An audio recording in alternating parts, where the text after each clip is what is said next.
Friends, మీరు చూస్తుంది ఈ మొక్క తెల్ల గలిజేరు అనేటువంటి మొక్క ఫ్రెండ్స్. మరి ఈ మొక్కను ప్రాచీన కాలంలో భారతదేశంలో ఉన్నటువంటి గ్రామీణ ప్రాంతాల్లో కనీసంగా మరి అనేక మంది ఒక 20 సంవత్సరాల క్రితం పల్లెల్లో అనేక మంది దీన్ని ఉపయోగంలో ఉంచారు. ఈ జూన్ నెలలో వచ్చేసరికి ఈ ఆకు చక్కగా పెరిగిద్ది ఫ్రెండ్స్.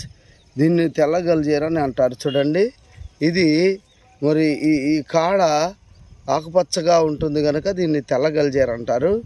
ఇందులోనే గలిజేరు అనేటువంటిది ఎర్రగా, కొంచెం లైట్గా ఎర్రగా ఉంటుంది. మరి రెండు గుణాలు కూడా ఒకటేనండి. ఆరోగ్యానికి ఎంతో ప్రాముఖ్యమైనటువంటి పాత్రను ఈ ఆకు పోషిస్తుంది.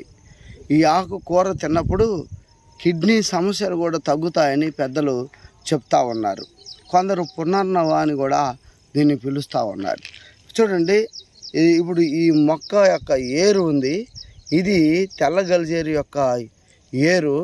ఈ ఏరును సేకరించి ఈ ఏరును శుభ్రంగా కడిగి పాలల్లో ఉడికించి బాగా ఎండించి ఈ ఏరు భాగాన్ని పొడిగా చేసుకొని తిరిగి పాలల్లో మరి పటిక బెల్లము లేదా కంట చక్కెర అని అంటారు.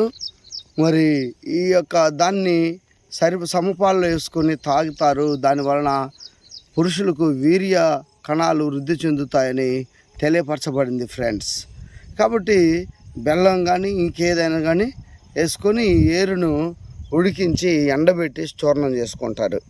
ఇది పునర్నవ అని అంటుంటారు. కానీ ఇది ప్రత్యేకంగా చెప్పాలంటే ఇది తెల్ల గలిజేరు అనేటువంటి మొక్క ఫ్రెండ్స్.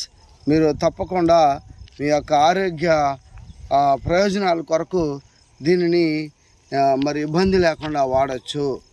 ఇది మరి కిడ్నీస్కి ఇంకా చాలా ప్రయోజనాలు ఉన్నాయి. మరి అనేక మంది దీని గురించి మరి చాలా వివరించి చెప్పారు.